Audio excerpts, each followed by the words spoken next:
The President has set the direction. The Armed Forces of the Philippines stands ready to carry out this direction from the President, now with courage, with honor, and unwavering commitment to the Constitution and to every Filipino. Nagbibigay ng malinaw na direksyon sa pagtatanggol ng soberanya ng bansa ang naging pahayag ni Pangulong Ferdinand Marcos Jr. sa kanyang State of the Nation Address o SONA.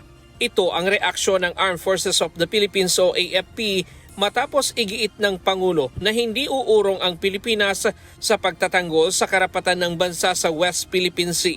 Ayon kay AFP spokesperson Colonel Francel Margaret Padilla, malinaw at walang pag-aalinlangan ang mensahe ng Pangulo na ipagpapatuloy ng pamahalaan ng pagtatanggol sa soberanya at sovereign rights ng Pilipinas. Aniya, handa ang sandataang lakas na isakatuparan ang itinakdang direksyon ng Commander-in-Chief. We welcome po the President's clear and unequivocal message in his SONA.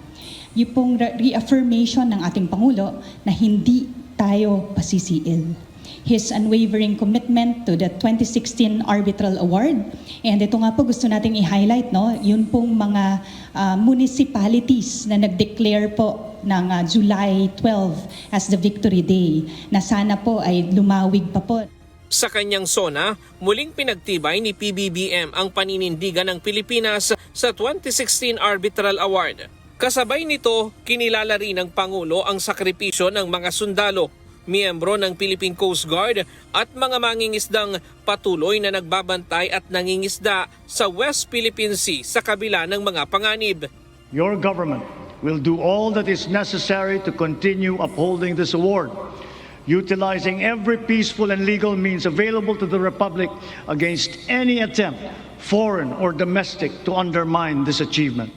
Binigyang diin din ng Pangulo ang pagkakaisa ng mga Pilipino sa harap ng mga banta sa seguridad ng bansa at muling iginiit ang matatag na paninindigan ng Pilipinas.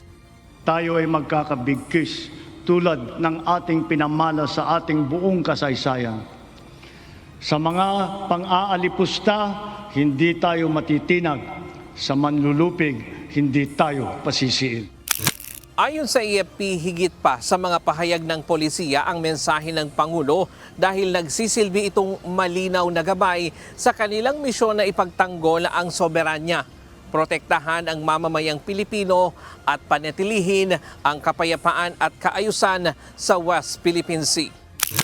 Nananatili rin silang matatag sa kanilang paninindigan sa kabila ng mga hamon sa West Philippine Sea at patuloy nilang babantayan ang karagatan ng bansa, susuportahan ang mga mangingisdang Pilipino at makikipagtulungan sa mga partner nation upang mapanatili ang kapayapaan, katatagan at isang rules-based international order.